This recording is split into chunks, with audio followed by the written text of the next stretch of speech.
Do you want to join me on a cool adventure? I am turning this blank Funko Pop into me. When it's all done, we'll have a cool little time-lapse video posted right here, but if you want to see real-time updates, make sure you follow me on Twitter at IAYTD, where I will be updating with pictures, how I'm doing it, what I'm doing, and how this becomes the perfect mini-me. Let's get on to the video.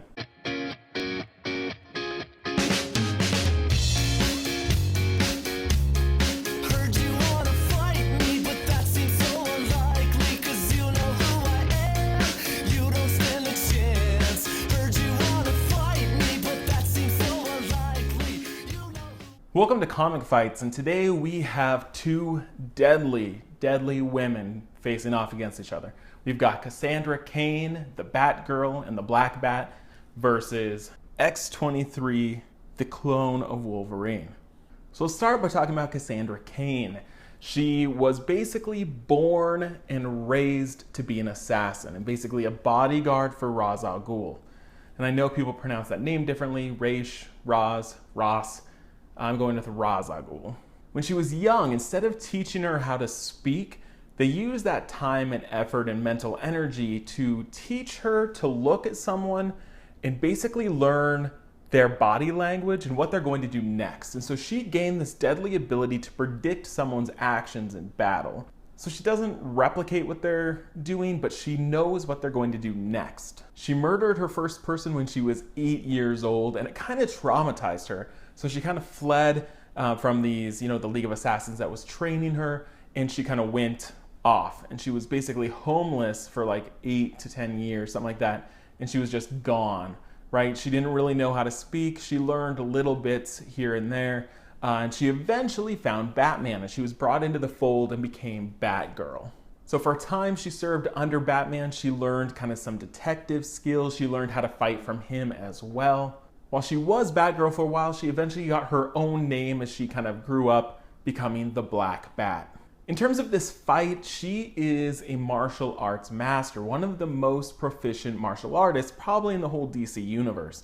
That she, since she was born, was trained in all of these martial arts, and she's learning them constantly because she's watching people and learning how they fight. So it's not like Taskmaster where she's able to like kind of learn what they're doing, but she can adapt and learn from them and then predict what they're going to do next, which is incredibly deadly. She has all of the skills required to easily kill people, but I believe her morality is now so that she's trying to find redemption, and so I don't know if she would be so quick to kill X-23 in this scenario.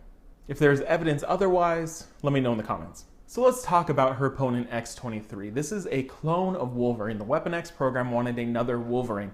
So they basically genetically altered her. She was born, and they raised her to be an assassin. Like Wolverine, she has adamantium claws, but she only has 2 on each hand, and she has 1 that juts out from her foot. She is also a skilled assassin, so she was paid, or the Weapon X program was paid, and she would go take out high-level targets. And she also tends to go berserk.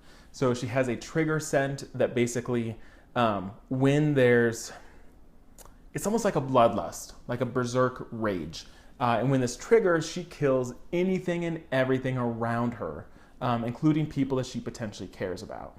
She eventually found the X-Men and eventually found Wolverine, who's really the only person that understands her. So she served on the X-Men for a while. She served on the X-Force, kind of Black Ops group for a while, where they would sneak in and take out targets and do things like that.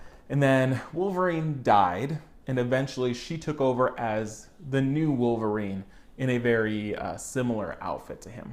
We talked about her claws, but she also has the same kind of healing factor that Wolverine has, making her very difficult to kill, immune to poisons and toxins, diseases, things like that. She is very hard to kill. She also has the animal-like senses that he has, so she is a trained killer and assassin and very difficult to be killed.